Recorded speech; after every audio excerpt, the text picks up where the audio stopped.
पिछले हफ्ते की अगर आप सुर्खियां उठा करके देखें पूरे हफ्ते की, तो आपको एक चीज बिल्कुल कॉमन समझ में आएगी कि बिहार पूरी तरह से चुनाव के मुआयने पर खड़ा है और फिर भी ना जाने ऐसी कौन सी वजह है कि नीतीश कुमार सरेंडर करते हुए नजर आए और उनके सरेंडर करने की वजह से बीजेपी कामयाब रही वक्फ संशोधन में, वक्फ संशोधन बिल को पास करवाने में। तो सबसे बड़ा सवाल जो सबके सहन में है, आपके जहन में भी होगा कि कैसे नीतीश कुमार ने घुटने टेक दिए, कैसे नीतीश कुमार का ये पूरा हाईजैक हो गया। क्योंकि ये वही नीतीश कुमार है जो एक वक्त में नरेंद्र मोदी की आहट भर से इस्तीफा देकर के एनडीए से बाहर निकल गए थे और आज वही नीतीश कुमार पूरी तरह से मुसलमानों के मुद्दे पर नरेंद्र मोदी सरकार के आगे नतमस्तक है। तो आखिरकार हुआ क्या है? क्या मुसलमानों का सौदा नीतीश कुमार को महंगा पड़ेगा? बड़ा सवाल है जिसकी हम चर्चा करेंगे, जिसकी बात करेंगे।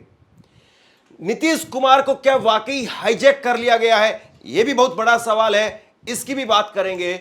और तीसरा बड़ा सवाल कि क्या वाकई नीतीश कुमार को यह मोदीकरण, जो मोदी स्टाइल में वो खेल रहे हैं, जो मोदी स्टाइल में वो राजनीति करने की कोशिश कर रहे हैं, यह मोदीकरण नीतीश कुमार को बहुत भारी पड़ने वाला है। समझने वाली बात है, ठहर करके समझिए। पूरे हफ्ते में, यानी जो पिछला हफ्ता हुआ है, जिस तरीके से खबरों की उथल पुथल रही, उसका पूरा निचोड़ और आने वाले राजनीति की आपको बिल्कुल साफ साफ तस्वीर दिखाई देने लगेगी। यह बात बिल्कुल सही है कि अगर नीतीश कुमार की बैसाखी नरेंद्र मोदी के काम नहीं आती तो वक्फ संशोधन बिल कभी भी पास नहीं हो सकता था। फिर उसके बाद में चंद्रबाबू नायडू, उनके ऊपर तलवार आ जाती। उनकी तलवार उनके बिल्कुल सर पर आई हुई है, लेकिन चूंकि नीतीश कुमार साथ हैं तो वो भी किसी न किसी तरीके से साथ ही रह गए। तो सवाल इस बात का है कि कैसे नीतीश कुमार ने जो है वो अपने आप को दूर कर लिया। नीतीश कुमार अपने परंपरागत वोटर से दूर हो गए, यानी मुसलमानों से दूर हो गए। वो नीतीश कुमार जो इफ्तार पार्टी में हर जगह पर मुस्लिम टोपी लगा करके खजूर खाते हुए नजर आते हैं, वो इस बार दूर कैसे हो गए? दरअसल दो बड़े नेता हैं नीतीश कुमार के पास में इस वक्त में, और बड़े नेता मैं इसलिए कह रहा हूं क्योंकि वो बड़े हैं आज की तारीख में और नीतीश कुमार उनको बोना बना दिया गया है। और ये चर्चा मैं नहीं कह रहा हूं, ये चर्चा पटना में अब खुलेआम हो रही है कि नीतीश कुमार सिर्फ नाम भर के मुख्यमंत्री हैं, बाकी पार्टी के अंदर दो ही आदमियों की चल रही है, ललन सिंह की और संजय झा की। संजय झा अध्यक्ष है, ललन सिंह सांसद हैं, मंत्री हैं। ललन सिंह और संजय झा, इन दोनों का अगर आप लोकसभा और राज्यसभा के अंदर दिया गया भाषण अगर आप सुनेंगे तो आपको समझ में आ जाएगा कि कैसे पूरा खेल हुआ है। और इन दोनों ने जिस तरीके से संसद में मोदी मोदी मोदी मोदी ये नाम लिया, उससे भी साफ हो जाएगा कि किस तरीके की राजनीति जो है इन लोगों ने की और फिर कैसे जो है ये सारा खेल हो गया। खैर, सबसे बड़ी बात यह है कि इन दोनों ने नीतीश कुमार को कहीं ना कहीं ये कन्विंस किया, इस बात के लिए मनाया कि अब मुसलमान हमें वोट नहीं करता है, मुसलमान अब हमारे साथ में नहीं है और मुसलमान साथ में रहेगा या चला जाएगा इससे कोई भोजदा असर भी नहीं पड़ेगा। यानी भाजपा के अंदर जो चर्चा होती है, आरएसएस के अंदर जो चर्चा होती है कि मुसलमान की वजह से हमें हार या जीत होगी, ऐसा सोचना बेकार की बात है। और इसलिए कई सारे मुस्लिम नेता, भाजपा के मुख्यमंत्री, वो कह देते हैं कि मुसलमान हमें वोट ना करे, हम तो ये चाहते हैं। तो ये जो बातें उनकी तरफ से कही जाती है, वही बातें हूबहू ललन सिंह और संजय झा की तरफ से कही गई। और ललन सिंह और संजय झा ने एक आंकड़ा वो पेश किया, और वो आंकड़ा क्या है, वो जरा आंकड़ा आप देखिए। वो आंकड़ा ये है, 2020 के चुनाव में एनडीए को 5% वोट मिले और 11 उम्मीदवार हार गए। 2024 में 12% वोट मिले और एक उम्मीदवार हारा। तो ये आंकड़ा जो है वो ललन सिंह ने और संजय झा ने नीतीश कुमार के दिमाग में भरने का काम किया। एक बार जरा आप ललन सिंह की ये छोटा सा एक अंश भाग देखिए, जिसमें मोदी मोदी का कैसे गुणगान कर रहे हैं, नीतीश का नाम ही नहीं ले रहे हैं, या लिया भी तो एक दो जगह पर, और कह रहे हैं कि भाई आपको मोदी का चेहरा पसंद नहीं है तो आप मोदी का चेहरा मत देखिए। मतलब बिल्कुल खुल करके भाजपाईकरण हो गया है। जो भाजपा के नेता कहते हैं वही बात आज ललन सिंह कह रहे हैं। और सवाल फिर यह है कि भाई अगर मुसलमान वो नीतीश कुमार के साथ में नहीं है तो क्या वाकई नीतीश कुमार हार जाएंगे? देखिए, कई बार राजनीति में ये होता है कि एक फैक्टर आपको ना तो जिता सकता है ना हरा सकता है।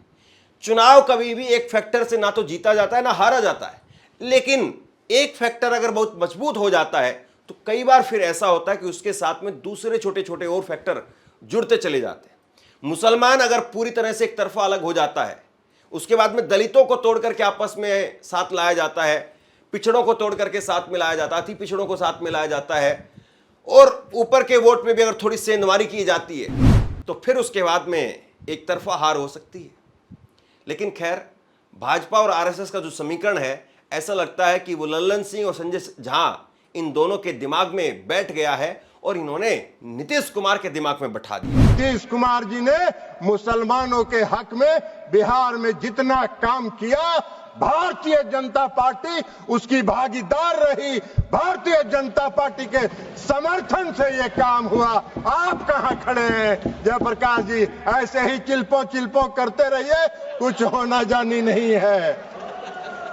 तो इसलिए आज वक्फ संशोधन बिल के माध्यम से मुसलमानों के, पसमानदा समाज के मुसलमानों के लिए, जो पिछड़े वर्ग के मुसलमान हैं, जो गरीब तबके के मुसलमान हैं, जो मुसलमान में भी सबसे निम्न वर्ग के मुसलमान हैं, उनको भी आज न्याय देने का काम हो रहा है। तो आपको चिल्पों बम मचा रहे हैं, आप हल्ला कर रहे हैं, आप नैरेटिव सेट कर रहे हैं, जैसे लगता है कि इस देश में कोई तूफान आने वाला है। अरे तूफान नहीं आने वाला है। इस देश के पसमानदा समाज के मुसलमान कल नरेंद्र मोदी के साथ खड़े होंगे कि इनके शासनकाल में हमको न्याय मिला।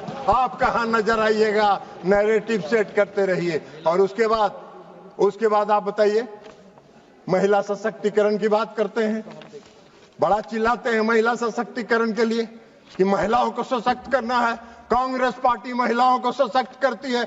अरे कहां महिलाओं को? मुसलमान समुदाय में महिला नहीं है क्या? मुसलमान समुदाय में महिला नहीं है?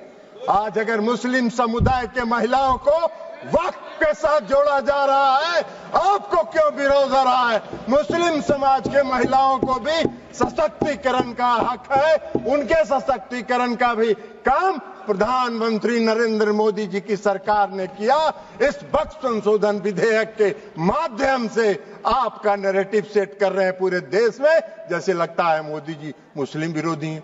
मोदी जी पारदर्शी, मोदी जी सेकुलरिज्म, जिस तरह नीतीश कुमार जी ने बिहार में सेकुलरिज्म स्थापित किया, प्रधानमंत्री नरेंद्र मोदी जी भी पूरे देश में सेकुलरिज्म को लेकर आगे चल रहे हैं। समाज के हर तबके के साथ, समाज के हर वर्ग के साथ, देश के हर राज्य के साथ एक साथ काम करके उसको विकसित करने का काम कर रहे हैं। इसलिए कि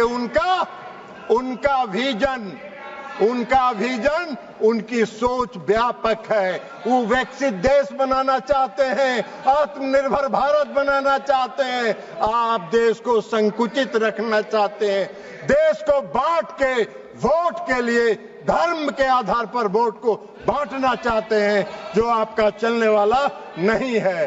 अभी चर्चा हो रही थी ट्रिब्यूनल का, क्या था भाई? कल इस कानून के तहत ट्रिब्यूनल में जाइए, ट्रिब्यूनल में जाके आप साबित करिए कि वक्फ का संपत्ति नहीं है, ये मेरा संपत्ति है। और उसको 5 साल तक 10 साल तक ट्रिब्यूनल सुनता रहेगा। और एक बार ट्रिब्यूनल फैसला दे दिया कि वक्फ वाले सही है, अब फिर कहीं नहीं जाइए, फिर उसी में रिवीजन फाइल करिए। यही तो आज का कानून था, जिसको खत्म करके इस सरकार ने पारदर्शिता लाने के लिए सिर्फ इंडिविजुअल को भी नहीं, अगर वक्फ को भी कोई शिकायत है तो वह भी अपील में जा सकता है, उसको भी आजादी मिल गई है। दो तरफा मामला साफ है। अब चलिए, जो सही होगा वही होगा। और यही काम नरेंद्र मोदी जी करते हैं, पारदर्शिता लाते हैं। आपको पारदर्शिता से चिढ़ है, आपको पारदर्शिता से नफरत है, तो इसमें मोदी जी क्या करें? उनका चेहरा आपको खराब लगता है तो मोदी जी क्या करेंगे? आपको पसंद नहीं है, उनके काम की प्रशंसा किया करें। इसके बाद में मैं आपको एक वीडियो और दिखाऊंगा संजय झा की। और संजय झा जिस वक्त में संसद में बोल रहे थे, उनके पीछे, ठीक पीछे सुधांशु को बैठे हुए थे, सुधांशु त्रिवेदी। और सुधांशु त्रिवेदी पिच करने का काम कर रहे थे कि भागलपुर के बारे में बोलो, 15 साल से भागलपुर के दंगों के पीड़ितों को इंसाफ नहीं मिला, उसके बारे में बोलो। वो बता रहे थे उनको। लेकिन उससे पहले आप जरा चिराग पासवान को सुनिए। चिराग पासवान बड़ी भोली सी सूरत बना करके और वो कह रहे हैं कि आपका गुस्सा है तो मुझ पर गुस्सा करिए, आपका गुस्सा वाजिब है, लेकिन मत भूलिए कि मेरी रगों में रामविलास पासवान का खून है। वो ये नहीं बताते कि रामविलास पासवान ने गोधरा के कांड पर इस्तीफा दे दिया था, उस एक कांड पर। और आज जब पूरे देश का मुद्दा है, पूरे देश के मुसलमानों का मुद्दा है वक्फ संशोधन बिल, उस पर आप चुप हैं, खामोश हैं, सरकार के साथ हैं। तो यहां पर चिराग पासवान कह रहे हैं कि वक्त बताएगा कि मेरा फैसला सही था या गलत। तो आपकी नाराजगी मेरी सर आंखों पर, और मैं मुसलमान समाज के हर एक व्यक्ति से मैं कहना चाहूंगा कि आपकी नाराजगी मेरे सर आंखों पर हकीकत है कि मेरे नेता ने भी हमेशा समर्पण भाव से सामाजिक न्याय की लड़ाई लड़ने का काम किया था। मेरी रगों में भी उन्हीं का खून है, उन्हीं के संस्कार हैं। मैं भी उनकी उस सोच को उतनी ही ईमानदारी से आगे लेकर चलने का काम करूं। वक्त बताएगा कि चिराग पासवान के द्वारा लिए गए फैसले आपके हक में थे या नहीं थे, पर तब तक अगर आप मुझसे अपनी नाराजगी भी अगर आप रखेंगे तो बस इतना याद जरूर रखिएगा कि चिराग पासवान का समर्पण न सिर्फ उस समाज के प्रति है, अल्पसंख्यक वर्ग के प्रति है, मुसलमानों के प्रति है, बल्कि उससे बड़ा समर्पण मेरे नेता, मेरे पिता आदरणीय रामविलास पासवान जी के विचारों के प्रति है।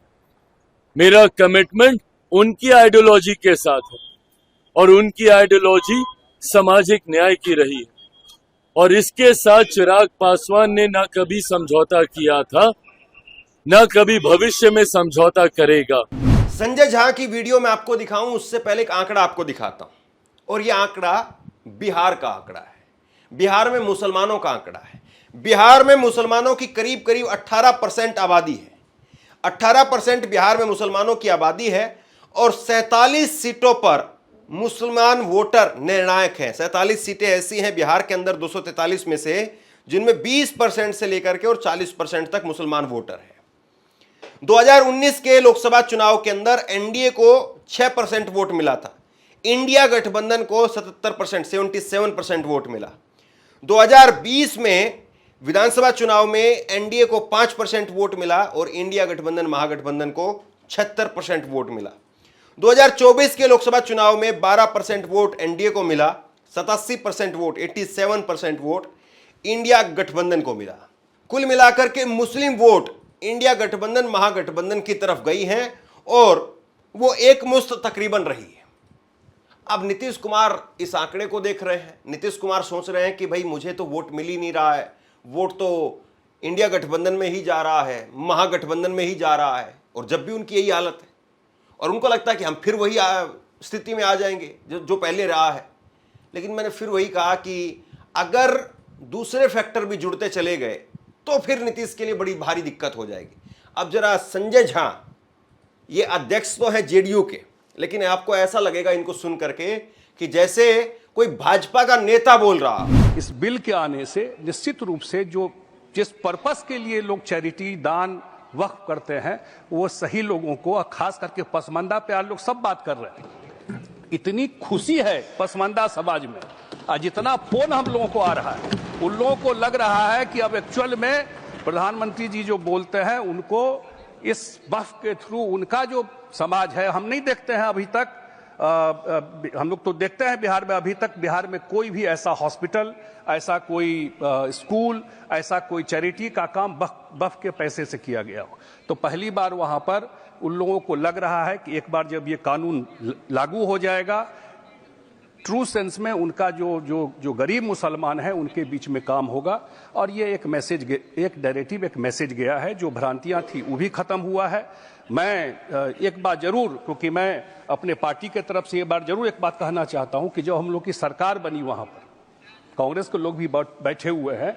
बिहार का सबसे बड़ा दंगा भागलपुर दंगा हुआ था, सबसे बड़ा दंगा हुआ था, हजारों लोग मारे गए थे, पता नहीं नए लोगों को शायद ध्यान नहीं हो, और 15 साल सरकार रहा आरजेडी और कांग्रेस का।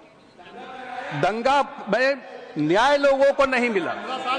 15 साल जांच नहीं हुआ, जांच नहीं हुआ दंगा का। 15 साल में कोई जांच नहीं हुआ। जो दंगा कराया उनको सम्मानित किया जाता था, और जब हमारी सरकार आई 2006 में कमीशन बैठा करके जो दंगा करने वाले लोग थे उनको पनिशमेंट किया गया, और उनको मुस्लिम समाज के लोगों को माननीय सदस्य संजय जी। अच्छा, हाशिमपुरा मलियाना संजय जी और मनोज झा जी और उनको सजा दिलवाई, हमारे सरकार में सजा दिलवाई, और सजा ही नहीं दिलवाई। जैसे 84 राइट में यहां सिख समुदाय को कंपनसेशन मिला, मंथली उनको पैसा मिलता है। इस सरकार, जो एनडीए की सरकार, नहीं दिया था, मोदी जी ने दिया है। 84 राइट का भी मोदी जी ने दिया है। अब इसके बाद में ये साहब आजकल ट्यूशन ले रहे हैं अमित शाह से, और अमित शाह के खासम खास रहे ही पहले भी। तो अमित शाह का नाम लेकर के कोट करने लगे, और अमित शाह का जब नाम लेकर के कोट किया तो वहां पर भी ऐसा लगता है कि ट्यूशन पूरी तरह से नहीं लिया गया। इसलिए खुद अमित शाह खड़े हो गए, और फिर उसके बाद में बात इतनी गर्म हो गई, उधर से मनोज झा खड़े हो गए, फिर उसके बाद में निर्मला सीतारमण को उठना पड़ा। लोकसभा में बयान है, उन्हीं का लोकसभा में बयान है। कैसे उन्होंने वहां कैसे उन्होंने कहा कि एक कठोर कानून लाने की जरूरत है, जिस हिसाब से वहां पर लोग वक्त पे कब्जा किया हुआ था। तो मैं तो मुझे यही उनके द्वारा मैंने कल जो कहा, थोड़ा संजय झा जी के बोलने में गलती हुआ, ये ऑब्जेक्शन रहे।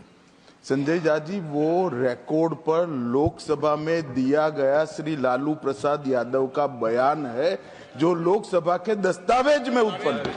अब आप क्या इसको कॉन्ट्राडिक्ट कर रहे हो? अरे मगर ये बोले हैं या नहीं बोले हैं? ये बोले हैं या नहीं बोले हैं? मनोज जी, ये बोले हैं या नहीं बोले, इतना बताइए आप। के रूल है, साइटेशन ऐसे नहीं होता है। साइटेशन कैसे होता है सिर्फ आपको मालूम नहीं है भाई? नहीं सर, आपको भी मालूम होगा, लेकिन चेरी पिकिंग मत करिए।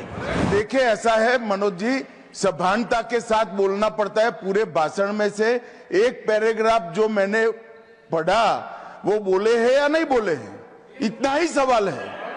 तो लालू जी तो कोई बच्चे नहीं थे उस वक्त।